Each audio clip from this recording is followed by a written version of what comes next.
Okay, औज़ुबिल्लाहि मिनश शैतानिर रजीम, बिस्मिल्लाहिर्रहमानिर रहीम। Lecture number 11, chapter number 3, first year. ठीक है, हम स्टार्ट करते हैं गैलीलियो स्टेटमेंट से। लेकिन लेक्चर की स्टार्ट करने से पहले आपको मैं बता रहा हूं, इसमें ज़्यादातर आपके पास थ्योरेटिकल चीज़ है, आसान डिफिनीशन है, वो डिफिनीशन में नहीं करवाऊंगा। ठीक है, गैलीलियो स्टेटमेंट, अभी हम डायनामिक्स पोर्शन में जा रहे हैं। ठीक है, न्यूटन लॉज से पहले गैलीलियो स्टेटमेंट था अबाउट द मोशन और एक्सेलरेशन। ठीक है, गैलीलियो स्टेटमेंट ये था कि slope is necessary for motion और फॉर द एक्सेलरेशन। अब देखिए, अगर ये आपके पास लेट्स सपोज मास है, ये देखिए मैं मोबाइल इस बुक पे रख रहा हूं, तो इस मोबाइल पे नॉर्मल फोर्स होगा और नॉर्मल फोर्स हमेशा परपेंडिकुलर टू द सरफेस होता है।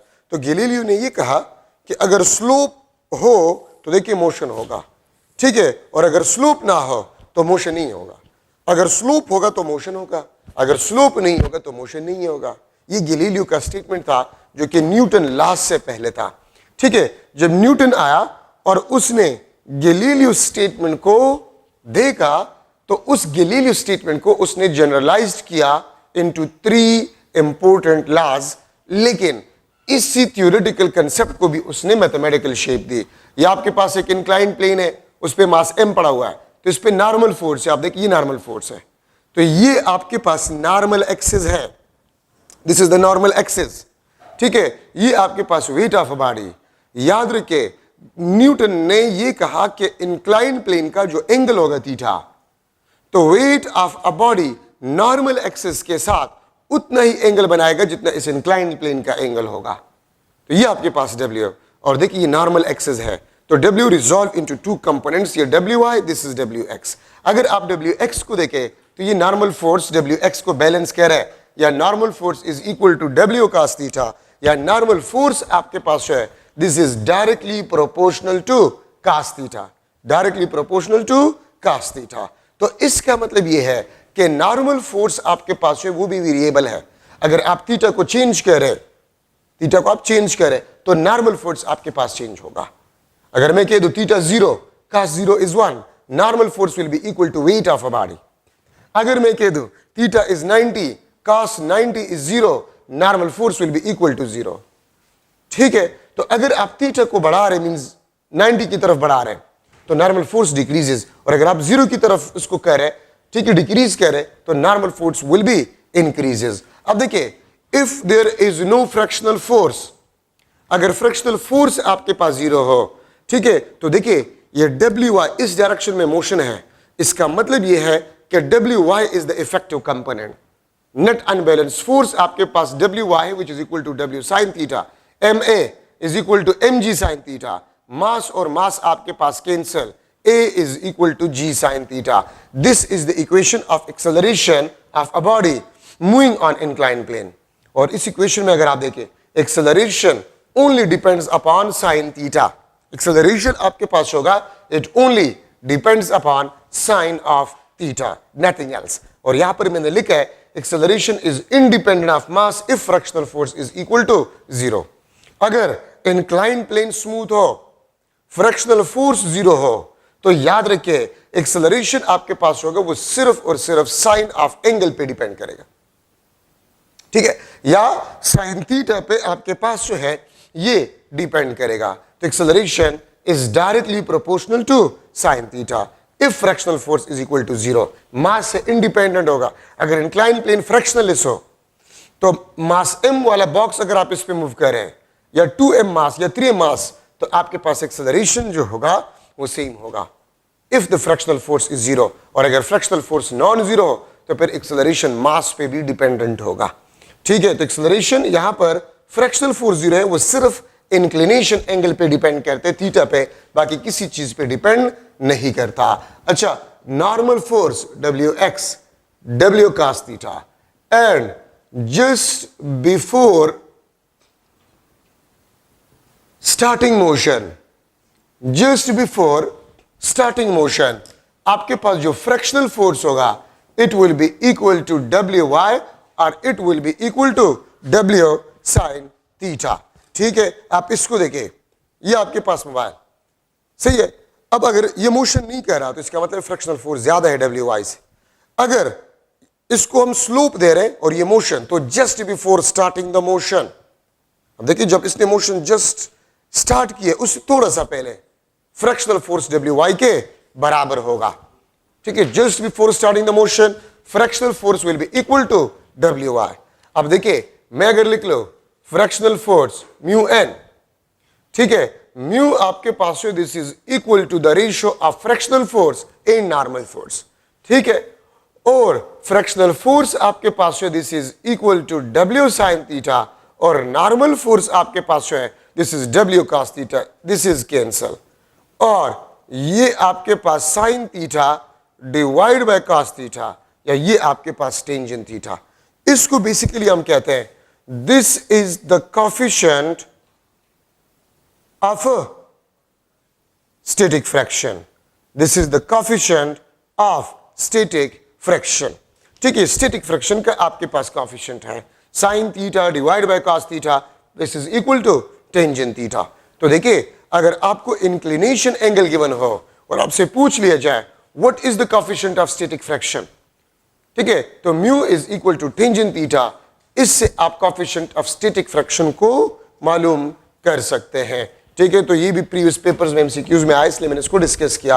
अगर इंक्लिनेशन एंगल गिवन हो और आपसे पूछ लिया जाए what will be the coefficient of static fraction, तो mu is equal to tangent theta, ये आपके पास कोएफिशिएंट ऑफ स्टैटिक फ्रैक्शन देगा। अच्छा, Newton generalized Galileo statement into 3 important laws. Newton first law, Newton first law आपके पास जो है this is about the absence of force, this is about the absence of force, और Newton first law में ये कहता है if F is equal to 0 acceleration will be equal to 0। Body या तो आपके पास रेस्ट में होगा या बॉडी आपके पास जो है ये यूनिफॉर्म मोशन करेगा, ठीक है। If there is no net unbalanced force act on a body there will be no acceleration, means body या तो रेस्ट में होगा या यूनिफॉर्म मोशन करेगा, ठीक है। और याद रखिए इनर्शिया का डेफिनेशन भी यही है, the property of a body due to which it resist change in state of rest और यूनिफॉर्म मोशन। किसी भी बॉडी का वो प्रॉपर्टी जिसकी वजह से वो अपने स्टेट ऑफ रेस्ट या यूनिफॉर्म मोशन में चेंज लाने को अपोज करे, उस प्रॉपर्टी का नाम इनर्शिया है।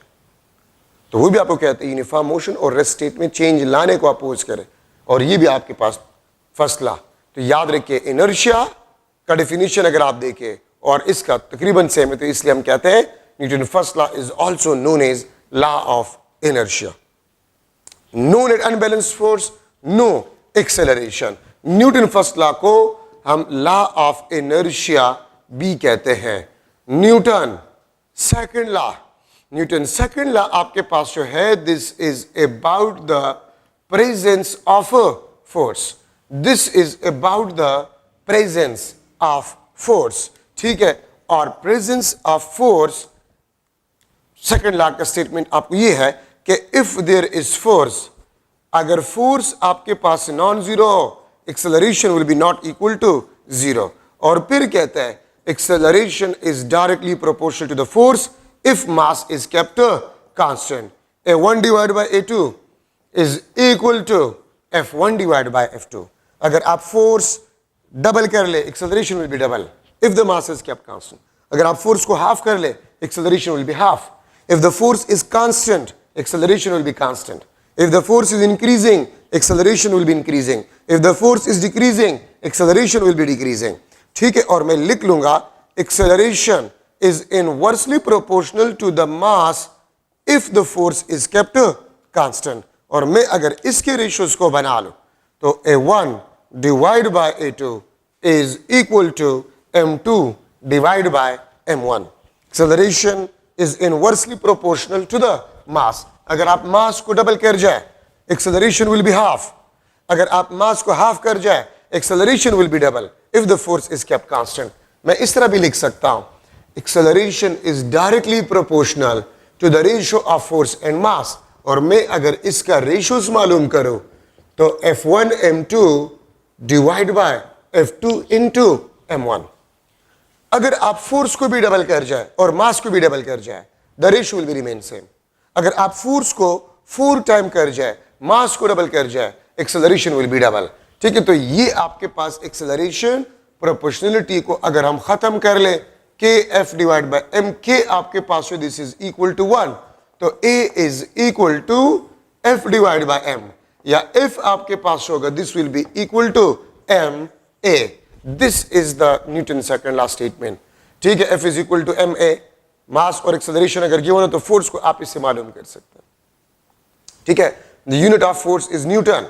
अगर 1 किलोग्राम बॉडी पे, ठीक है, फोर्स लग रहा है और वो उस बॉडी में 1 metre per second square acceleration produce करे, तो फिर फोर्स आपके पास जो होगा वो 1 न्यूटन होगा। ठीक है, तो ये आपके पास generalized form of Newton second law है। याद रखिए, ये जनरलाइज्ड फॉर्म है, ये एक्चुअल फॉर्म नहीं है। एक्चुअल फॉर्म हम इसी चैप्टर में पढ़ेंगे, F is equal to delta P divide by delta T, वो आपके पास एक्चुअल फॉर्म है जो कि आगे आ जाएगा। ठीक है, तो न्यूटन सेकंड लॉ रिलेट करता है एक्सेलरेशन और फोर्स को। याद रखिए, Newton second law is for the relation of force and acceleration. ठीक है, तो अक्सर प्रीवियस पेपर्स में देखिए एमसीक्यूज होता है कि Newton second law relate dash acceleration and force, acceleration and mass, acceleration, force and mass, now these acceleration and force, mainly Newton second law acceleration और force के लिए है। अच्छा, सेकंड लॉ में इंपॉर्टेंट डिस्कशन आपके पास जो है कनेक्टेड बॉडीज के, ये आपके पास M1, ये आपके पास M2, ये आपके पास M3, ठीक है, ये आपके पास फोर्स F, ये आपके पास फोर्स F। तो अगर 2 या 2 से ज्यादा बॉडीज हो और वो कनेक्टेड हो और उस कनेक्टेड बॉडीज पे एक कांस्टेंट फोर्स लग रहा है, इस मास M1 में एक्सेलरेशन A1, मास M2 में A2, मास M3 में A3 और सिस्टम में एक्सेलरेशन ASYS। तो एक बात याद रखिए, अगर 2 या 2 से ज्यादा कनेक्टेड बॉडीज हो और उस पे कांस्टेंट फोर्स लग रहा है, ठीक है, उस पे कांस्टेंट फोर्स लग रहा है, तो मास M1, M2, M3 और सिस्टम में जो एक्सेलरेशन होगा वो सेम होगा। कनेक्टेड है ना, तो कनेक्टेड बॉडीज पे आप फोर्स लगा रहे हैं। और न्यूटन लॉज में जब हम न्यूटन लॉज को अप्लाई करते हैं तो 2 या 2 से ज्यादा बॉडीज जो कनेक्टेड होते हैं उसको हम सिंगल बॉडी कंसीडर करते हैं। तो acceleration in mass M1, acceleration in mass M2, acceleration in mass M3, it will be same। और इसको हम कहते हैं acceleration आपके पास जो है this is independent of mass, ये mass से आपके पास independent है। तो मतलब अगर इन तीनों के masses बराबर हो या ना हो, acceleration तीनों में आपके पास सेम प्रोड्यूस होगा। मैं स्टूडेंट्स को मिसाल ये देता हूं, एक ट्रेन मोशन कर रहा है, ट्रेन के इंजन के साथ 2 बॉक्सेस हैं, ठीक है, ट्रेन इंजन है और उसके साथ 2 बॉक्सेस अटैच है। एक बॉक्स में हेवी मास है और दूसरा बॉक्स बिल्कुल एम्प्टी है, खाली है। तो इंजन दोनों को खींच रहा है। तो अगर मैं ट्रेन इंजन को कह दूं कि ट्रेन इंजन का acceleration 4 metre per second square है, तो खाली बॉक्स का भी acceleration 4 metre per second square होगा, और जो जिसमें हेवी मास है उसमें भी acceleration 4 metre per second square होगा। क्यों? इस तरह तो नहीं होगा कि हेवी स्लो जाएगा और जो खाली है वो तेज जाएगा। No, they are connected. तो एक्सेलरेशन दोनों में सेम होगा, एक हेवी और एक लाइट। तो एक्सेलरेशन आपके पास सेम होगा। This is independent of mass. हाँ, force will B divided F1, F2, F3। मैं वही एग्जांपल आपको रिपीट करवा रहा हूं। अगर ट्रेन का इंजन है, 2 बॉक्सेस को खींच रहा है, एक बॉक्स में हेवी मास है और दूसरा खाली है, तो इंजन ज्यादा एफर्ट या ज्यादा एनर्जी या ज्यादा फोर्स किस पे लगाएगा? हेवी पे लगाएगा। ज्यादा फोर्स हेवी पे लगेगा, कम फोर्स लाइटर पे लगेगा। ठीक है, तो यहां पर मैं लिख लूंगा F is equal to ma। तो एक्सेलरेशन तो कांस्टेंट है, एक्सेलरेशन इज कांस्टेंट, तो force is directly proportional to mass. Force mass के डायरेक्टली प्रोपोर्शनल है। मैं लिख सकता हूं F1 divide by F2 is equal to M1 divide by M2। ये मुझे क्या बता रहे हैं कि जो हेवी मास होगा उस पे ज्यादा फोर्स लगेगा, जो लाइटर मास होगा उस पे कम फोर्स लगेगा, बट आपके पास फोर्सेस का जो सम होगा it must be equal to the total force. Engine जो टोटल फोर्स लगाएगा तो वो तमाम बॉक्सेस पे डिवाइड होगा, और फिर उन फोर्सेस का जो सम है वो टोटल फोर्स के बराबर होगा। ठीक है, ये बात याद रखें। So the sum of forces must be equal to the total force. ठीक है, तो ये आपके पास कनेक्टेड बॉडीज में इंपोर्टेंट डिस्कशन आपके पास हो गया। अगर मैं लिख लो m1 is equal to 1 kg, m2 is equal to 2 kg, m3 आपके पास 3 kg है। एंड लेट सपोज मैं इसको लिख लेता हूं 36 newton and F is equal 36 newton force act on connected bodies. Connected bodies पे 36 न्यूटन फोर्स लग रहा है। ठीक है, देन मैं आपसे क्वेश्चंस कर सकता हूं, मास m1 में एक्सेलरेशन क्या होगा, मास m2 में क्या होगा, मास m3 में क्या होगा, सिस्टम में एक्सेलरेशन क्या होगा। ठीक है, मास m1 पे फोर्स क्या होगा, मास m2 पे फोर्स क्या होगा, मास m3 पे फोर्स क्या होगा। यहां पर एक चीज मैंने डिस्कस नहीं किया, अगर मैं आपसे पूछूं कि F12 पे कितना फोर्स लगाएगा, ये मास m1 m2 पे कितना फोर्स लगाएगा, तो m1 के सामने कितना मास पड़ा हुआ है, m2 प्लस m3। 1 मास m1 m2 पे कितना फोर्स लगा रहा है, तो m1 के सामने कितना इनर्शिया है, m2 plus m3 multiply by acceleration. ठीक है, ये 2 3 पे कितना फोर्स लगाएगा, तो 2 3 पे जितना फोर्स लगाएगा तो 2 के सामने देखिए कितना मास है, m3, ये m3a आपके पास होगा। तो मैं यहां पर आपसे क्वेश्चन ये भी पूछ सकता हूं, 1 2 पे कितना फोर्स लगाएगा, 2 3 पे कितना फोर्स लगाएगा। तो ये नो एमसीक्यूज, आप स्टेटमेंट एक ही नो एमसीक्यूज आपके पास बन गए। ये 3 बॉडीज है, they are connected, 36 Newton constant force act on a connected bodies or on a connected system. What will be the acceleration in mass m1, m2, m3 on system? What will be the force on mass m1? What will be the force on mass m2? What will be the force on mass m3? What will be the force by mass m1 on 2? What will be the force by mass m2 on m3? ठीक है, तो इसको आप लोगों ने मालूम करना है। तो मैंने कुछ देर पहले एक बात की है कि जब भी आप न्यूटन लॉस को इस्तेमाल करेंगे तो कनेक्टेड बॉडीज को आपने सिंगल सिस्टम कंसिडर करना होगा। सिंगल सिस्टम कंसिडर करना होगा किस तरह, एक्सेलरेशन को जब आप मालूम करते हैं तो टोटल फोर्स को आपने टोटल मास पे डिवाइड करना होगा। जो टोटल फोर्स आप लगा रहे हैं उसको आपने टोटल मास पे डिवाइड करना होगा। तो 36 न्यूटन और टोटल मास आपके पास कितने हैं, 6 किलोग्राम।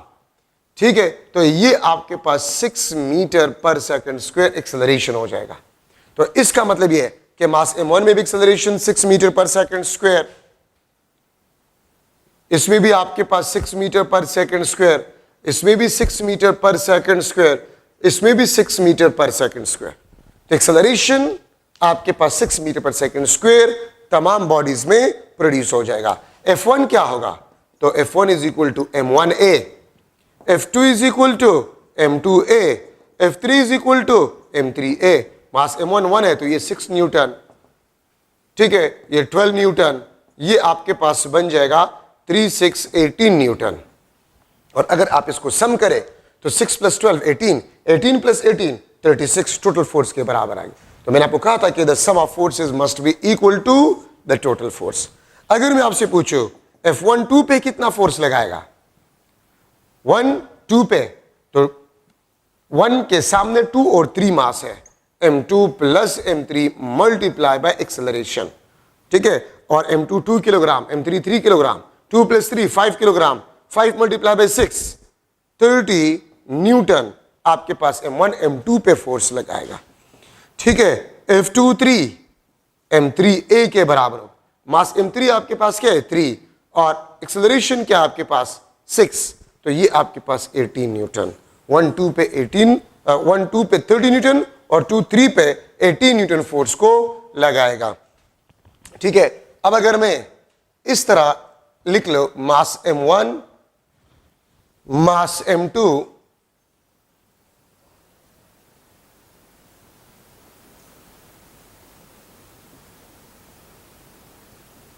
ये मास m1, ये आपके पास m2, ये आपके पास m3, और इस पे मैं F फोर्स, कांस्टेंट फोर्स लगा रहा हूं, ठीक है, या इसको इस तरह कर ले, ये M, ये आपके पास 2M, ये आपके पास 3M, this is A body, this is B body, this is C body, ठीक है। और इसके ऊपर मैं लिख लेता हूं MCQ नंबर 2। 3 कनेक्टेड बॉडीज है A, B and C। A का मास M है, B का 2M है, C का 3M है। मैं आपसे पूछ सकता हूं acceleration in A, acceleration in B, acceleration in C, acceleration in system, ठीक है। मैं आपसे पूछ सकता हूं A पे फोर्स, मैं आपसे पूछ सकता हूं B पे फोर्स, मैं आपसे पूछ सकता हूं C पे फोर्स क्या होगा, मैं आपसे पूछ सकता हूं A B पे कितना फोर्स लगाएगा, B C पे कितना फोर्स लगाएगा। तो कुछ देर पहले मैंने आपको बता दिया कि टोटल फोर्स को आपने टोटल मास पे डिवाइड करना होगा। तो एक्सेलरेशन आपके पास जो है F, टोटल मास कितने, M plus 2M plus 3M, 6M, this is the acceleration. चारों के आंसर आपके पास आ गए। FA is equal to MA, या बट डायरेक्टली मैं लिख लूंगा MA multiply by acceleration, FB M 2M multi, क्योंकि MB आपके पास 2M है, 2M मल्टीप्लाई बाय है, FC ये 3M है, 3M मल्टीप्लाई बाय एक्सेलरेशन। तो ये आपके पास F डिवाइड बाय 6 बन जाएगा, ये 2F डिवाइड बाय 6 बन जाएगा, ये 3F डिवाइड बाय 6 बन जाएगा, ठीक है। तो FA, FB और FC, A B पे कितना फोर्स लगाएगा, A B पे, तो A के सामने 2M प्लस 3M, ये आपके पास 5M मल्टीप्लाई बाय एक्सेलरेशन, और ये 5F डिवाइड बाय 6 आपके पास बन जाए, ठीक है। B C पे कितना फोर्स लगाएगा, तो ये आपके पास 3F डिवाइड बाय C, ठीक है। आपके पास B जो है वो C पे कितना फोर्स लगाएगा, that is basically equal to 3F divide by 6, क्योंकि 3M मल्टीप्लाई बाय एक्सेलरेशन। तो FBC भी आपके पास 3F डिवाइड बाय 6 होगा, ठीक है। So these are the important points in a connected bodies. अगर 5 आइडेंटिकल बॉडीज है, आइडेंटिकल मीन सेम बॉडीज है, और उस पे कांस्टेंट फोर्स F लग रहा है, 5 आइडेंटिकल बॉडीज है, M M M M M identical bodies, और उस पे F फोर्स लग रहा है, what will be the force on individual mass. तो फोर्स को इक्वली डिवाइड करें, F by 6, F by 6, sorry 5 bodies है तो F by 5, F by 5, F by 5 हर एक पे। या अगर आप मालूम करना चाहते हैं तो एक पे फोर्स क्या होगा, M multiply by acceleration, acceleration क्या होगा, F डिवाइड बाय 5M, ठीक है। तो इस तरीके से आप मालूम कर सकते हैं। अगर आइडेंटिकल बॉडीज है फोर्स इक्वली डिवाइड होगा, अगर आइडेंटिकल बॉडीज नहीं है तो फोर्स इक्वली डिवाइड नहीं होगा, ठीक है, ये बात याद रखिए। तो ये आपके पास कनेक्टेड बॉडीज में इंपॉर्टेंट डिस्कशन आपके पास बन गए। Newton third law, Newton third law आपके पास जो है ये आपको नेचर ऑफ फोर्स के बारे में बताता है, ये आपको नेचर ऑफ फोर्स के बारे में बताता है, और ये आपको ये कहता है कि for every action there will be a reaction force which will be equal in magnitude but opposite in a direction. For every action force, there will be a reaction force which will be equal in magnitude but opposite in a direction. ठीक है, अगर force applied होगा तो वो body reactive force भी लगाएगा, दोनों magnitude में बराबर होंगे, डायरेक्शन में आपके पास अपोजिट होंगे। एक्शन और रिएक्शन दो डिफरेंट बॉडीज पे एक्ट करते हैं, एक्शन और रिएक्शन हमेशा पेयर्स में होते हैं, ठीक है। एक्शन और रिएक्शन कभी भी एक दूसरे को न्यूट्रलाइज नहीं कर सकते, कभी भी एक दूसरे को न्यूट्रलाइज नहीं कर सकते। और एक्शन और रिएक्शन फोर्स क्यों एक दूसरे को न्यूट्रलाइज नहीं कर सकते, क्योंकि एक्शन और रिएक्शन दो डिफरेंट बॉडीज पे एक्ट करते हैं, वो सिंगल बॉडी पे एक्ट नहीं करते, इसलिए ये न्यूट्रलाइज नहीं कर सकते, ठीक है। तो ये आपके पास न्यूटन थर्ड लॉ में जरूरी बात है आपके पास है। मैं जमीन पे जा रहा हूं, मैंने किसी ऑब्स्टिकल के साथ टक्कर मारा, ठीक है, और मैं गिर गया, this because of dash first law, inertia की वजह से। मैं जा रहा हूं जमीन पे, ऑब्स्टिकल के साथ में टकरा गया, I feel pain, pain is because of third law, means reaction force की वजह से, ठीक है। तो ये आपके पास न्यूटन 3 लॉज, और याद रखिए न्यूटन ने गैलीलियो स्टेटमेंट को जस्ट जनरलाइज किया इनटू 3 इंपॉर्टेंट लॉज, जिसको हम फर्स्ट लॉ, सेकंड लॉ और थर्ड लॉ कहते हैं। अच्छा, लीनियर मोमेंटम है आपके पास, linear momentum, the product of mass and velocity. The product of mass and velocity is known as linear momentum. Momentum is a vector. The direction of momentum will be always along the direction of velocity. The direction of momentum will be always along the direction of velocity. और देखिए मास और velocity का product momentum, ठीक है, मैं यहां पर लिख सकता हूं P is directly proportional to the mass if velocity is kept constant. P is directly proportional to velocity if the mass is kept constant. और मैं अगर इसके रेशियोज बना लूं P1 divided by P2 is equal to M1 divided by M2, ठीक है, P1 divided by P2 is equal to V1 divided by V2. एक cycle है और एक कार है, दोनों सेम वेलोसिटी से जा रहे हैं, तो मोमेंटम किसका ज्यादा होगा? ठीक है, कार का ज्यादा होगा क्योंकि कार का मास ज्यादा है। दो सेम साइकिल्स है, एक तेज जा रहा है दूसरा स्लो जा रहा है, मोमेंटम किसका ज्यादा होगा? जिसका वेलोसिटी ज्यादा होगा उसका मोमेंटम क्या होगा? ज्यादा होगा, ठीक है। बाकी इसका यूनिट आपके पास जो है किलोग्राम मीटर पर सेकंड और न्यूटन सेकंड इसके यूनिट है आपके पास, ठीक है, याद रखिए। तो ये आपके पास मोमेंट, अगर मैं मास को डबल कर जाऊं मोमेंटम विल बी डबल, अगर मैं मास को हाफ कर जाऊं मोमेंटम विल बी हाफ, अगर मैं मास और वेलोसिटी दोनों को डबल कर जाऊं मोमेंटम आपके पास 4 टाइम्स बन जाएगा, ठीक है। अगर मैं मास को डबल कर जाऊं वेलोसिटी को हाफ कर जाऊं the momentum will be remains same, ठीक है। तो ये आपके पास momentum. Newton second law in terms of linear momentum which is basically the actual form, this is the actual form of Newton second law. ये Newton second law का actual form है। If there is force, there will be change in linear momentum, where the time rate of change of linear momentum will be equal to the net unbalanced force.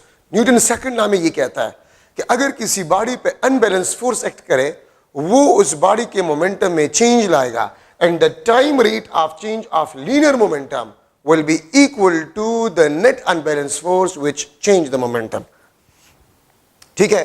इसको हम कहते हैं this is time rate of change of linear momentum, और ये आपके पास होता है this is only change in linear momentum, दोनों में फर्क है।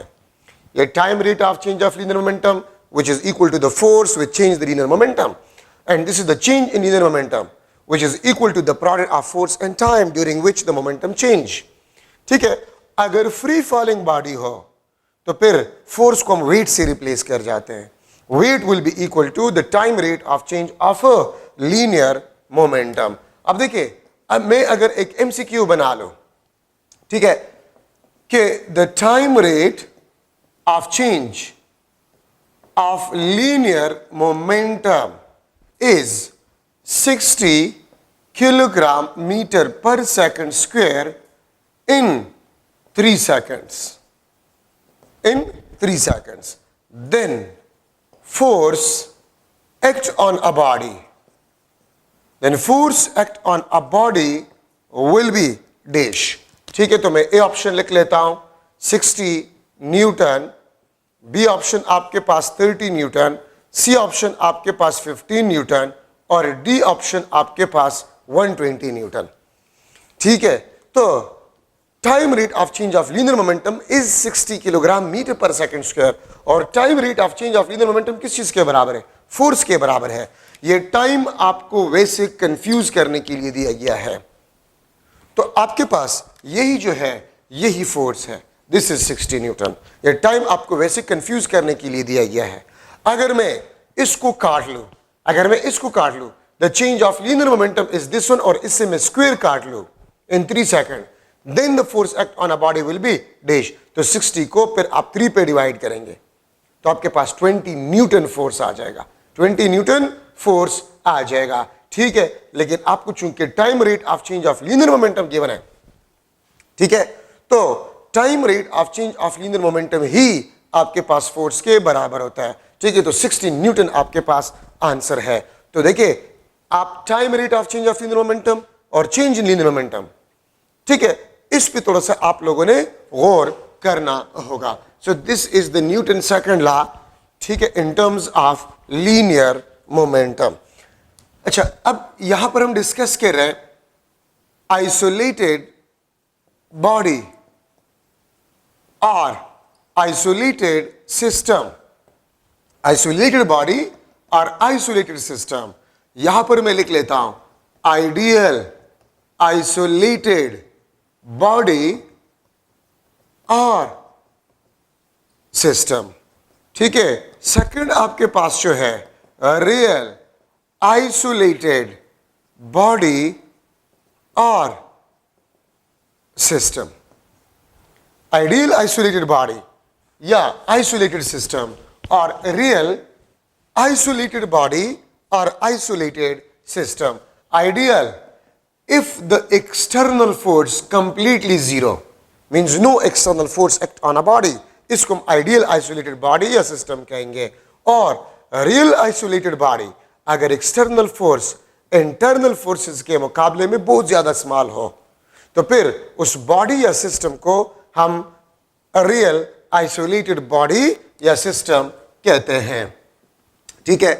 Conservation of linear momentum which is also known as the conservation of linear momentum law.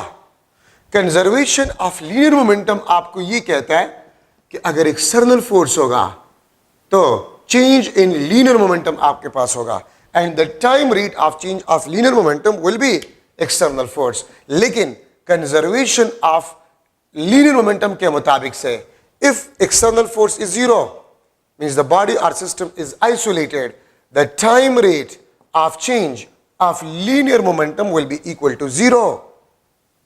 अगर एक्सटर्नल फोर्स जीरो है मोमेंटम में कोई चेंज नहीं आएगा क्योंकि न्यूटन सेकंड लॉ में यही कहता है कि if there is force there will be change in linear momentum, if there is no force there will be no change in linear momentum. ठीक है. तो time rate of change of linear momentum will be zero, change in linear momentum will be equal to zero. ठीक है. The product of mass and velocity will be equal to constant.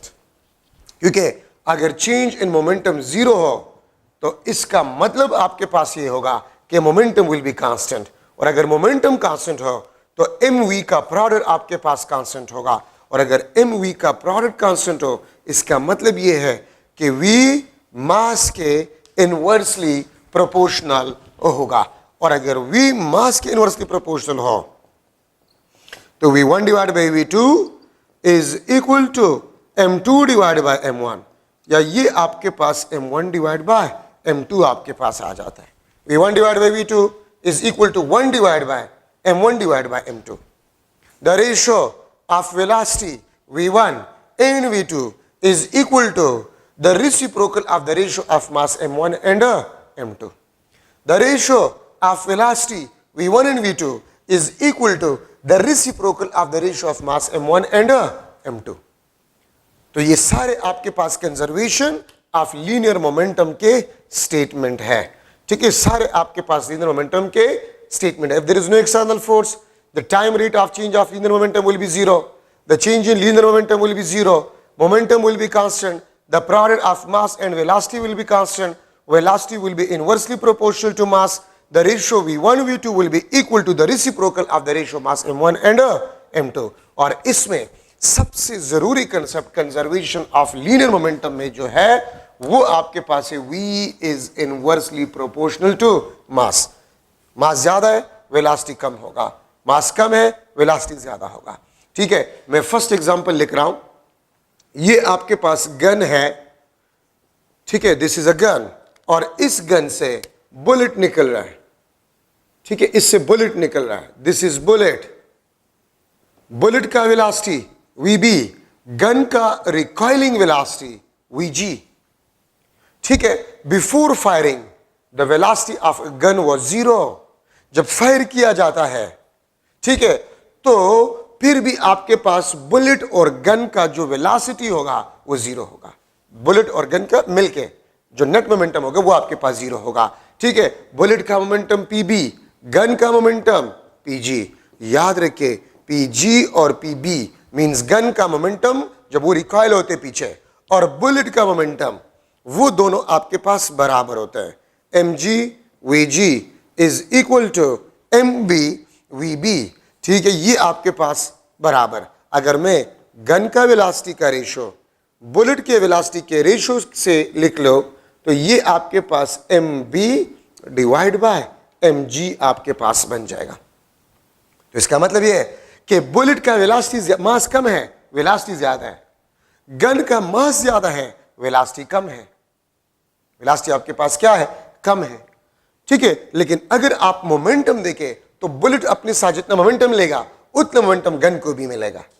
Gun और bullet का momentum same होगा, लेकिन gun का मास ज्यादा है, velocity कम होगा। बुलेट का मास कम है, वेलोसिटी ज्यादा होगा, but the momentum will be same. और after firing be momentum, net momentum bullet और गन का जीरो, और before firing be momentum gun का क्या था? जीरो था, ठीक है। अब ये आपके पास एक कार्ट है, मैं इसको एक एमसीक्यू के शक्ल दे देता हूं। कार्ट वी वेलोसिटी से मोशन कर रहा है, ठीक है। The mass of a cart is equal to m, the mass of a cart is equal to m during motion, during motion हम इस पे एक मास को रख लेते हैं, ठीक है। हम एक मास को इस पे परपेंडिकुलरली डाउनवर्ड रख लेते हैं। A cart of mass m is moving with a velocity v. During motion we put mass m perpendicularly downward on a cart.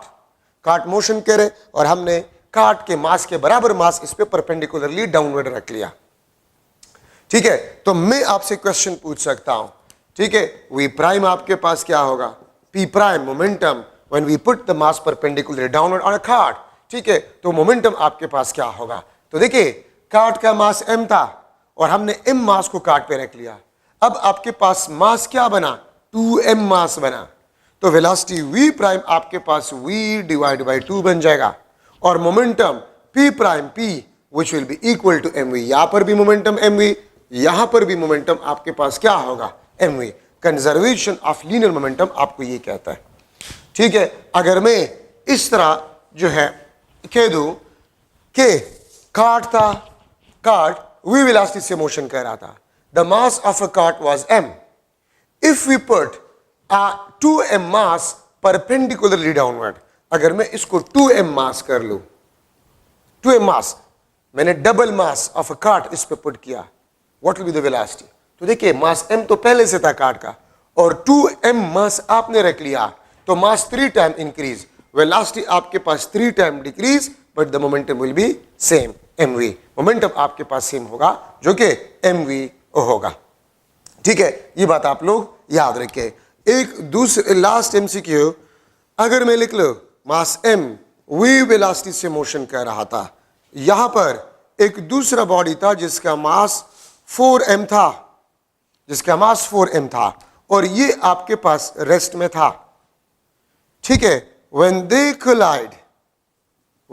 collide they stuck with each other, they stuck, then मैं आपसे पूछ सकता हूं velocity of stuck bodies will be equal to dash।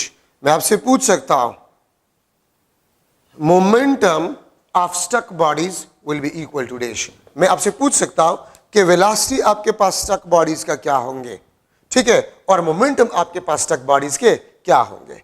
तो देखिए इसका मास m है, इसका मास 4m है, तो जब ये इसके साथ स्टक हो जाता है तो टोटल मास 5m बन जाएगा, 5m आपके पास मास बन जाएगा। तो अगर मास 5m बन जाए तो वेलोसिटी आपके पास 5 टाइम डिक्रीज, v/5, क्योंकि v is inversely proportional to mass. आपको यही बताता है कि अगर मास 5 टाइम्स हो जाए velocity 5 time decrease, but the momentum will be remain same. पहले भी mv था और आफ्टर b आपके पास mv मोमेंटम होगा कंजर्वेशन ऑफ लीनियर मोमेंटम के मुताबिक से। अगर एक बम है और बम रेस्ट में था बिफोर एक्सप्लोजन, तो momentum of a bomb will be 0। अगर बम एक्सप्लोड हो जाए इनटू 2 फ्रैगमेंट्स, या कोई भी चीज जो रेस्ट में था और वो एक्सप्लोड हो जाए into 2 fragments, into 2 parts, those 2 fragments will always move in opposite direction. क्यों? For conservation of linear momentum. क्योंकि अगर ये अपोजिट डायरेक्शन में जाएंगे मोमेंटम दोनों का same, net momentum will be zero, क्योंकि पहले भी रेस्ट में था। अब अगर दो फ्रेगमेंट्स में डिवाइड हो जाए तो उन दोनों फ्रेगमेंट्स का जो मोमेंटम आपके पास होगा, नेट मोमेंटम, वो भी जीरो होगा। Momentum of each fragment will be not zero, the net momentum of all the fragments will be zero अगर बम रेस्ट में था। ठीक है, अगर बम ऊपर से गिर रहा है विद मोमेंटम p और हवा में ही एक्सप्लोड हो जाए इनटू टू फ्रेगमेंट्स, तो वो दो फ्रेगमेंट्स इस तरह जाएंगे कि उसका नेट मोमेंटम बिफोर एक्सप्लोजन के बराबर ही हो। ठीक है, आपने इनहेलेशन ऑफ मैटर में पढ़ा है कि इलेक्ट्रॉन और पॉजिट्रॉन को जब आप मिला लेते हैं, दो गैमा रेज बन जाते हैं, और वो दो गैमा रेज हमेशा अपोजिट डायरेक्शन में जाते हैं। क्यों? For conservation of linear momentum.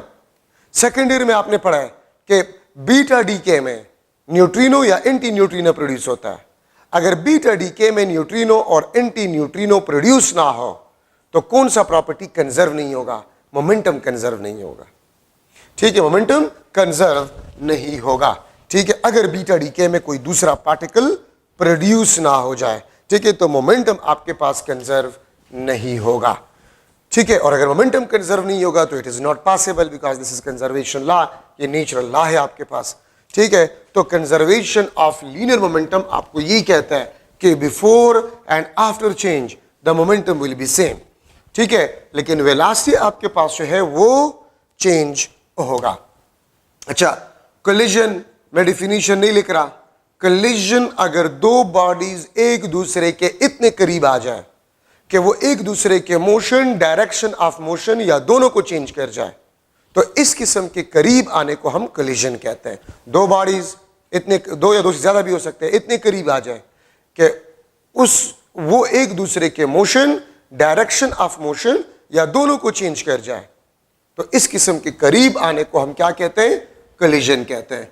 Collision के दो टाइप्स, डायरेक्ट कोलिजन, दूसरा आपके पास जो है इनडायरेक्ट कोलिजन।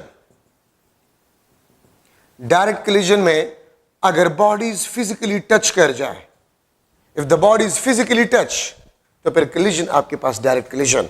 इनडायरेक्ट कोलिजन को आप फील्ड कोलिजन भी कह सकते हैं। ये आपके पास पॉजिटिव चार्जेस को आप जो है प्रोजेक्ट करे टुवर्ड अनदर पॉजिटिव चार्ज, तो ये कभी भी फिजिकली टच नहीं कर सकते। तो अगर ये कभी भी फिजिकली टच नहीं करेंगे तो फिर कोलिजन आपके पास indirect collision. These are the two types on the basis of physical contact. ये फिजिकल कंटैक्ट के बेस पे है। ठीक है, कोलिजन आपके पास जो है इसके दो टाइप्स है on the basis of line of motion. On the basis of line of motion collision के दो टाइप्स है। एक आपके पास जो है हेड ऑन कोलिजन, एक आपके पास हेड ऑन कोलिजन है, और दूसरा आपके पास जो है वो ऑब्लिक कोलिजन है। Head on collision, line of motion same, इस तरफ जा रहा था, ठीक है, दोनों कोलिजन कर गए, और before and after collision the line of motion is same, इसको हम हेड ऑन कोलिजन कहते हैं। ठीक है, ये आपके पास दो बॉडीज टकरा गए, टकराने के बाद फिर ये इस तरफ गए, ठीक है, तो इसको हम ऑब्लिक कोलिजन कहते हैं। If the line of motion is not same, oblique collision, if the line of motion is same, इसको हम हेड ऑन कोलिजन कहते हैं। ठीक है, कोलिजन के आपके पास दो और टाइप से on the basis of kinetic energy conservation. ठीक है, on the basis of kinetic energy conservation collision के दो टाइप्स है, इलास्टिक कोलिजन और सेकंड आपके पास जो है inelastic collision. Elastic collision में मोमेंटम आपके पास कंजर्व्ड, ठीक है, काइनेटिक एनर्जी आपके पास conserved, T dot E total energy, total energy is conserved. T dot E मैंने टोटल एनर्जी के लिए इस्तेमाल किया, टोटल एनर्जी इज कंजर्व्ड।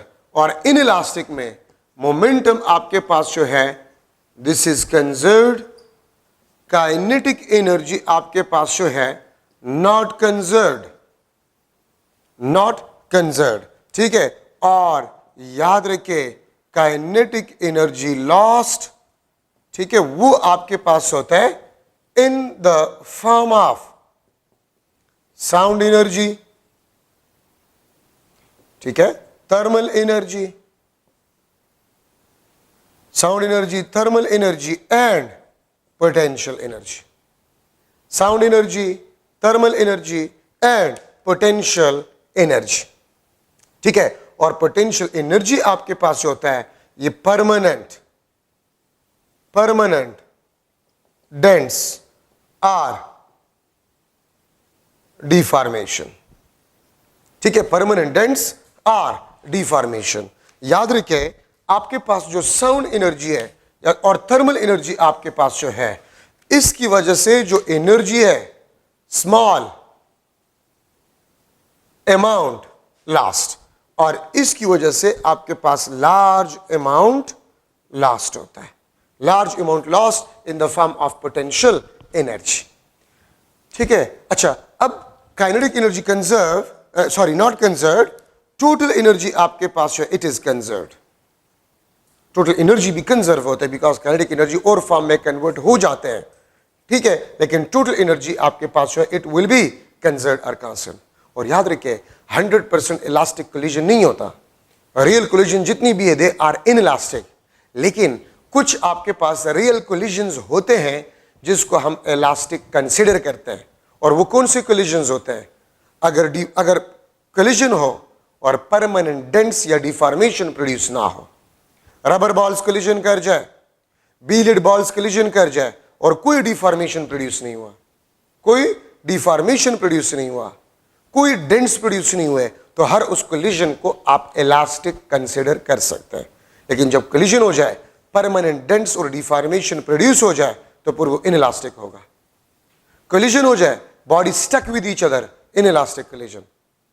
लेकिन अगर कोलिजन हो जाए और कोई परमानेंट डिफॉर्मेशन या डेंस प्रोड्यूस ना हो, तो फिर उस कोलिजन को आप इलास्टिक कंसिडर कर सकते हैं, वरना 100% इलास्टिक कोलिजन पॉसिबल नहीं है, ठीक है। काइनेटिक एनर्जी लास्ट जो होता है वो इन तीन फॉर्म में होता है, साउंड एनर्जी और जो थर्मल एनर्जी होता है स्मॉल अमाउंट उसमें लॉस हो जाते, तो हम इसको नेग्लेक्ट कर सकते हैं। अच्छा, अब आपके बुक में है perfectly elastic head on collision, perfectly elastic head-on collision। perfectly elastic head-on collision में ये मास m1 ये v1 वेलोसिटी से, मास m2 ये v2 वेलोसिटी से मोशन कर रहा है। ये आपके पास m1, ये आपके पास m2, ये आपके पास m1 v1 प्राइम, ये आपके पास m2, this is v2 prime. अच्छा, अब इस मास m1 का मोमेंटम p1 काइनेटिक एनर्जी 1, इसका मोमेंटम p2 काइनेटिक एनर्जी 2, इसका momentum p1 prime kinetic energy 1 prime, kinetic energy p2 prime kinetic energy 2 prime. ये भी आपके पास हेड ऑन कोलिजन है। और अगर ये दो बॉडीज है, ये m1, ये आपके पास m2, इसका वेलोसिटी v1, इसका वेलोसिटी v2, अगर कोलिजन हो जाए m1 और m2 collision, m1 v1 prime और m2 आपके पास जो है वो v2 प्राइम, ठीक है। आप ये देखिए, ये इस किस्म का कोलिजन है, दो बॉडीज अपोजिट डायरेक्शन में आ रहे हैं, कोलिजन अपोजिट डायरेक्शन में दूर भी जा रहे हैं, ठीक है। अपोजिट डायरेक्शन में अप्रोच, जब कोलिजन हो जाए अपोजिट डायरेक्शन में एक दूसरे से दूर भी जाते हैं। वो इस एग्जांपल में सेम डायरेक्शन में अप्रोच और सेम डायरेक्शन में एक दूसरे से दूर भी जाते हैं, ठीक है। तो ये आपके पास है perfectly elastic head on collision, perfectly elastic head on collision में। फर्स्ट ऑफ ऑल तो दोनों केसेस में kinetic energy will be conserved, the sum of kinetic energy before and after collision will be same. इस case में हो या इस case में हो, the sum of kinetic energy before collision will be equal to the sum of kinetic energy after collision। और ये elastic collisions में हम डिस्कस कर रहे हैं, दोनों perfectly elastic head on collision है। Sum of kinetic energy before collision will be equal to sum of kinetic energy after collision. अगर डायरेक्शन ऑफ मोशन सेम हो और collision perfectly elastic head on collision हो तो P1 plus P2 is equal to P1 prime plus P2 prime. P1 plus P2 is equal to P1 prime plus P2 prime. The sum of momentum before collision will be equal to the sum of momentum after collision. मैं आपको एक बात बता रहा हूं, जितनी भी equation हम अभी डिस्कस करेंगे, इसके बाद भी डिस्कस करेंगे, वो तमाम इक्वेशन तब वैलिड होंगे, यूजफुल होंगे if the collision is perfectly elastic head on collision. अगर collision perfectly elastic head on ना हो तो फिर ये कोई भी इक्वेशन काम नहीं करेगा. अच्छा, यहां पर आते हैं मोमेंटम. इसका मोमेंटम P1, इसका momentum P2, kinetic energy 1, kinetic energy 2, इसका मोमेंटम P1 प्राइम, इसका momentum P2 prime, kinetic energy 1 prime, kinetic energy 2 prime. ठीक है, तो काइनेटिक एनर्जी तो यही होगी इसके लिए, लेकिन इसके लिए जो मोमेंटम है, अगर दो बॉडीज अपोजिट डायरेक्शन में अप्रोच करें तो P1 minus P2 is equal to P2 prime minus P1 prime, और P2 minus P1 is equal to P1 prime minus P2 prime. अगर मास m1 का मोमेंटम पॉजिटिव है, मास m2 का नेगेटिव है, तो आफ्टर कोलिजन मास m2 का पॉजिटिव होगा, मास m1 का नेगेटिव होगा. P2 माइनस P1, यहां पर P1 प्राइम, यहां पर P2 पॉजिटिव है, यहां पर मास m2 का मोमेंटम पॉजिटिव है, मास m2 का आफ्टर कोलिजन नेगेटिव है, मास m1 का मोमेंटम नेगेटिव है, आफ्टर कोलिजन ये पॉजिटिव है. तो मोमेंटम को हम सब्ट्रैक्ट करते हैं if the bodies are approaching each other in opposite direction and after collision they move away in opposite direction as well. और हम मोमेंटम को सम करते हैं अगर आपके पास डायरेक्शन ऑफ मोशन सेम हो.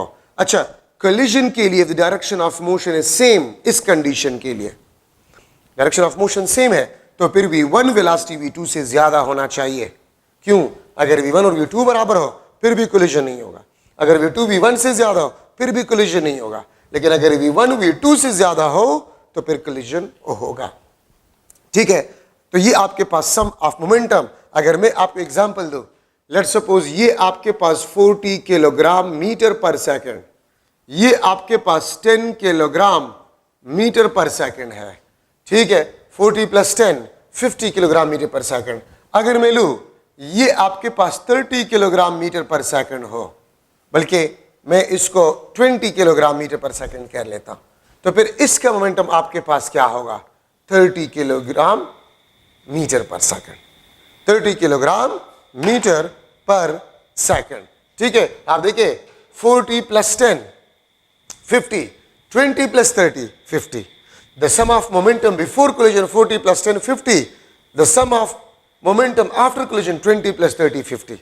ये आपके पास कब होगा? When the collision is perfectly elastic head-on collision and the direction of motion is same. तो ये हम सम करेंगे. लेकिन अगर मैं इस एग्जांपल में लूं, अगर ये मोमेंटम आपके पास 50 न्यूटन सेकंड हो, इसका मोमेंटम 20 न्यूटन सेकंड हो, तो 50 माइनस 20 30, आफ्टर कोलिजन ये आपके पास 30 न्यूटन सेकंड हो. ठीक है, 30 न्यूटन सेकंड हो, तो फिर इसका मोमेंटम क्या होगा? So that if the collision is perfectly elastic collision, what will the momentum of this body after collision? तो देखिए आपके पास पहले था P1 ज्यादा था तो P1 माइनस P2, फिर P2 prime minus P1 prime होगा, तो 50 माइनस 20 ये आपके पास 30. अब 30 ये माइनस होगा, तो मैं किस नंबर से 30 माइनस करूं कि 30 आ जाए? तो 60. फिर इसका मोमेंटम आपके पास 60 न्यूटन सेकंड होगा, क्योंकि मोमेंटम को आप लोग सब्ट्रैक्ट करेंगे. अच्छा, रिलेटिव वेलोसिटी v1 ज्यादा है v2 से, आफ्टर कोलिजन v2 प्राइम ज्यादा होगा. यहां पर v2 प्राइम v1 प्राइम से ज्यादा होगा, बिफोर कोलिजन v1 v2 से ज्यादा होगा, after collision v2 prime v1 prime से ज्यादा होगा. तो मैं लिख लूंगा v1 minus v2 is equal to v2 prime minus v1 prime. ठीक है, v1 minus v2 is equal to v2 prime minus v1 prime, और इसको हम लिखते हैं the relative speed of approach is equal to the relative speed of recession। जिस relative speed से ये दो बॉडीज बिफोर collision अप्रोच कर रहे थे, आफ्टर collision उसी relative speed से एक दूसरे से दूर भी जाएंगे। ठीक है, डायरेक्शन ऑफ मोशन सेम हो, v1 v2 से ज्यादा है तो v1 माइनस v2। ठीक है, v2 प्राइम v1 प्राइम से ज्यादा है तो v2 prime minus v1 prime. ठीक है, और उस केस में, इस केस में आपके पास v1 plus v2, this will be equal to v1 prime plus v2 prime. ठीक है, v1 plus v2 is equal to v1 prime plus v2। वहां पर मोमेंटम को ऐड करते हैं, यहां पर सब्ट्रैक्ट करते हैं। इस कंडीशन में यहां पर स्पीड्स को हम सब्ट्रैक्ट करते हैं, यहां पर हम ऐड करते हैं। क्यों? क्योंकि अगर दो चीजें अपोजिट डायरेक्शन में जा रहे हैं तो हम वेलोसिटीज को ऐड करते हैं। अगर आप गाड़ी में जा रहे हैं इस डायरेक्शन में, दूसरी गाड़ी अपोजिट डायरेक्शन में आपको अप्रोच कर रहे हैं, तो आपको इसका स्पीड काफी ज्यादा नजर आएगा। ठीक है, लेकिन अगर आप इस डायरेक्शन में जा रहे हैं, ठीक है, आपका स्पीड ज्यादा दूसरी गाड़ी का कम है, तो आपको उसका स्पीड काफी कम नजर आएगा। हम सब्ट्रैक्शन करते हैं इस केस में, और इस केस में हम एडिशन करते हैं। ठीक है, तो आपके सामने क्यों हम एडिशन करते हैं? यहां से एक बंदा आ रहा है 1 मीटर पर सेकंड से, यहां से आ रहे 3 मीटर पर सेकंड से, तो ये 1 सेकंड में 1 मीटर इसके करीब आ जाता है, ये 1 सेकंड में 3 मीटर इसके करीब आ जाता है, तो रिलेटिवली 1 सेकंड में ये दोनों 4 मीटर एक दूसरे के करीब आ जाते हैं। तो हम ऐड करते हैं इस केस में।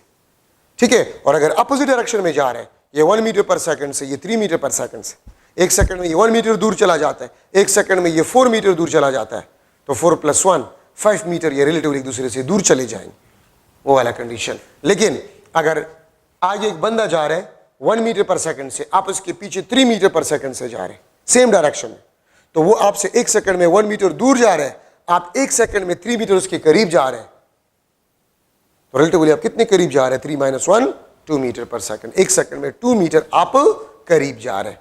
तो हम यहां पर स्पीड्स को सब्ट्रैक्ट करते हैं। अब अगर मैं आपसे पूछूं, दो कार है, 1 किलोमीटर या चले 10 किलोमीटर वो एक दूसरे से दूर थे, 10 किलोमीटर एक दूसरे से दूर थे। ठीक है, अच्छा, एक कार का स्पीड था 3 मीटर पर सेकंड, दूसरे का स्पीड था 2 मीटर पर सेकंड। तो आप ये बताएं, ये दोनों कार कितने टाइम में एक दूसरे तक पहुंचेंगे? ठीक है, मैं यहां पर आपको लिखवा रहा हूं कि ये आपके पास एक कार है, ये एक कार है, ठीक है, इसका वेलोसिटी 2 मीटर पर सेकंड है। ये आपके पास दूसरा कार है, ठीक है, और इसका वेलोसिटी 3 मीटर पर सेकंड है। इसका वेलोसिटी आपके पास जो है वो 3 मीटर पर सेकंड है। अगर इन दोनों के दरमियान जो डिस्टेंस है वो 10 किलोमीटर है, ठीक है, तो आप ये बताएं कितने टाइम में, टाइम टू रीच या क्रॉस ईच अदर, कितने टाइम में एक दूसरे को क्रॉस करेंगे, एक दूसरे तक पहुंच जाएंगे। ठीक है, तो इसका फॉर्मूला आपके पास ये है, वे relative distance divide by time.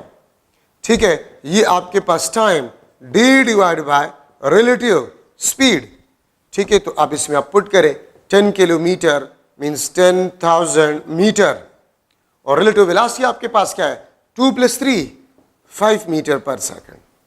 तो ये आपके पास 210 मीटर, मीटर के साथ कैंसिल, ये आपके पास 2000 सेकंड्स में एक दूसरे तक पहुंच जाएंगे। दो कार्स थे, एक दूसरे से 10 किलोमीटर दूर थे, एक का वेलोसिटी 2 मीटर पर सेकंड था, दूसरे का 3 मीटर पर सेकंड था।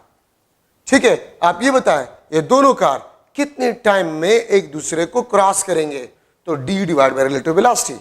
एक ट्रेन है, ट्रेन का लेंथ लेट सपोज 1 किलोमीटर है, 1 kilometre is the length of a train let suppose. Train का वेलोसिटी है 7 मीटर पर सेकंड ईस्ट, और एक बर्ड है उसका वेलोसिटी है 3 मीटर पर सेकंड वेस्ट।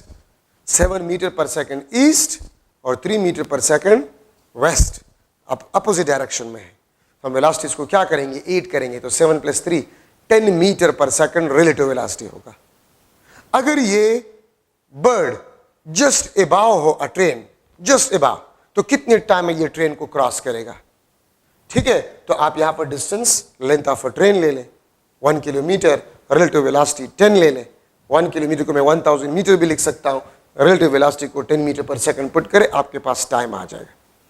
ठीक है, ये आपके पास रिलेटिव वेलोसिटीज में इंपोर्टेंट डिस्कशन आपके पास बन गए। ठीक है, और कंजर्वेशन ऑफ लीनियर मोमेंटम भी आपके पास आ गया। अब अगर मैं ये लिख लो, लेट्स सपोज इसका मास आपके पास जो है, इसका मास आपके पास 100 ग्राम है और ये 10 सेंटीमीटर या मैं लिख लूंगा 8 सेंटीमीटर पर सेकंड से जा रहा है। ये आपके पास जो है ये 50 ग्राम है और इसका स्पीड 2 सेंटीमीटर पर सेकंड है। ठीक है, कलिजन हो जाए, कलिजन के बाद 100 ग्राम बॉडी जो है वो 4 सेंटीमीटर पर सेकंड से जा रहा है, तो आप ये बताएं कि 50 ग्राम जो है उसका मोमेंटम क्या होगा, इसका वेलोसिटी क्या होगा आफ्टर कलिजन। तो आप देखें कंजर्वेशन ऑफ लीनियर मोमेंटम, इसका मोमेंटम आपके पास क्या होगा, इसका मोमेंटम आपके पास में P1 लिख लेता हूं 800 ग्राम सेंटीमीटर पर सेकंड। इसका मोमेंटम कितना होगा P2 100 ग्राम सेंटीमीटर पर सेकंड। इन दोनों को अगर मैं सम करूं तो P1 + P2 900 ग्राम सेंटीमीटर पर सेकंड। अच्छा, अब P1 प्राइम क्या है अगर आप देखें 400 ग्राम सेंटीमीटर पर सेकंड। अब 400 के साथ में क्या ऐड कर जाओ कि 900 आ जाए, तो 500। इसका मोमेंटम आपके पास है P2 प्राइम, तो P2 प्राइम ये आपके पास 500 ग्राम सेंटीमीटर पर सेकंड होगा। ये इसका मोमेंटम होगा आफ्टर कलिजन। अगर आपसे V2 के बारे में पूछ रहा है तो V2 prime P2 prime divide by M2, और P2 आपके पास क्या है 500 ग्राम डिवाइड बाय 50। ठीक है, V2 प्राइम ये आपके पास 500 ग्राम सेंटीमीटर पर second divide by 50 gram, this is cancer. ठीक है, तो V2 प्राइम आपके पास 10 सेंटीमीटर पर सेकंड होगा। अगर आपसे मोमेंटम मांगा गया है तो 500 ग्राम सेंटीमीटर पर सेकंड। अगर आपसे वेलोसिटी मांगा गया है P2 prime divide by M2 velocity. आपसे काइनेटिक एनर्जी अगर मांगा गया है, ठीक है, तो half M2 V2 prime square.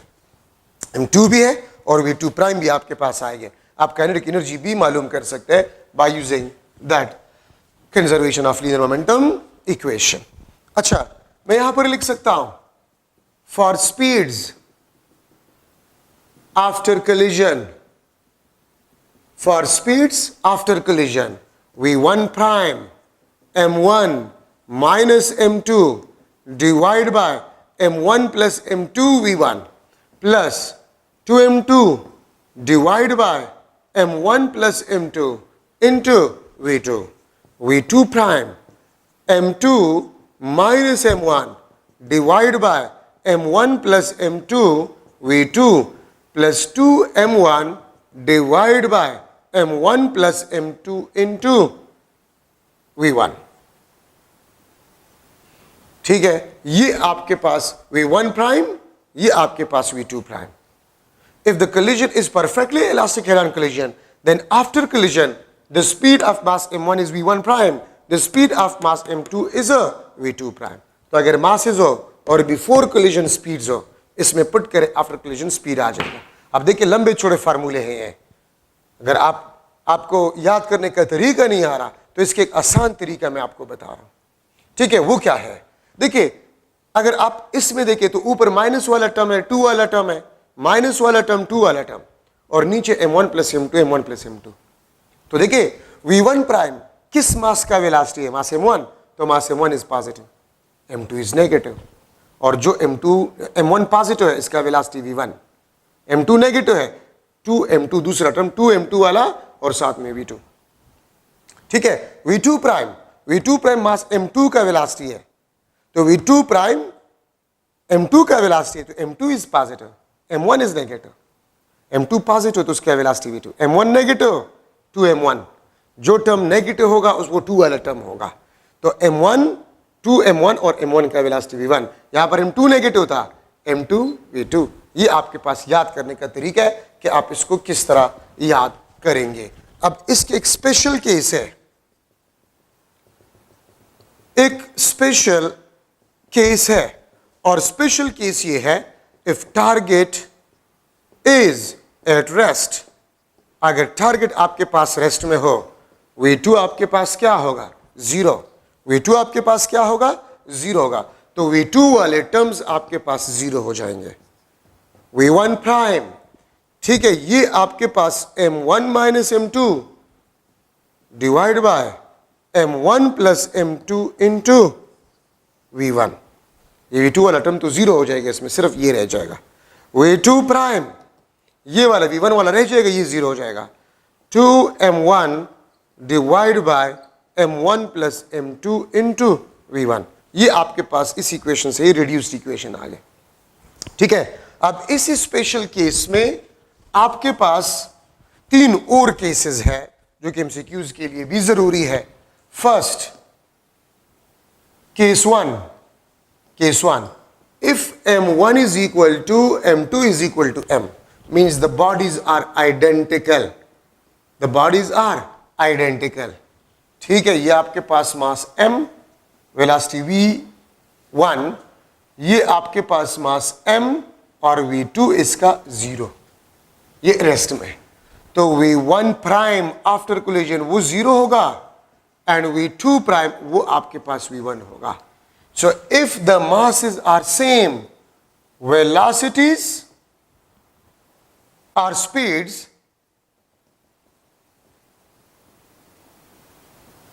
will be interchange। Incident का, और जरूरी नहीं कि टारगेट आपके पास रेस्ट में हो, वेलोसिटी इंटरचेंज हो जाएगा। अगर ये मास m ये 4 सेंटीमीटर पर सेकंड से जा रहा था, ये मास m ये 1 सेंटीमीटर पर सेकंड से जा रहा था, जब कलिजन हो जाए, ठीक है, जब कलिजन हो जाए तो कलिजन के बाद ये 1 सेंटीमीटर पर सेकंड से जाएगा और ये 4 सेंटीमीटर पर सेकंड से जाएगा। तो आप देखिए velocities are interchange, velocities exchange हो जाते हैं, इंटरचेंज हो जाते हैं if the bodies are identical are same, अगर बॉडीज आपके पास सेम हो। Case 2, if m1 is much more greater than m2, अगर m1 m2 से कई गुना ज्यादा हो, ठीक है, और ये v1 वेलोसिटी से जा रहे हैं, दिस इज m2 और v2 आपके पास 0 हो, ठीक है, तो v1 प्राइम आपके पास बिफोर कोलिजन जो वेलोसिटी था आफ्टर भी तकरीबन वही होगा, और v2 प्राइम आपके पास 2 टाइम्स ऑफ v1। कभी जिंदगी में आपने एक लाइट चीज को हेवी से हिट करवाया होगा, तो जो लाइटर होता है आफ्टर कोलिजन वो ज्यादा स्पीड से चला जाता है, और ये बिफोर कोलिजन जिस वेलोसिटी से जा रहा था आफ्टर कोलिजन भी तकरीबन उसी वेलोसिटी से जाएगा। ठीक है, तो v2 prime is approximately equal to v1। अगर आप एक लाइट बॉल को स्टोन से हिट कर लेते हैं, स्टोन से हिट कर लेते हैं, तो वो लाइट बॉल डबल वेलोसिटी से जाएगा। किस चीज के डबल वेलोसिटी? स्टोन के वेलोसिटी के डबल। केस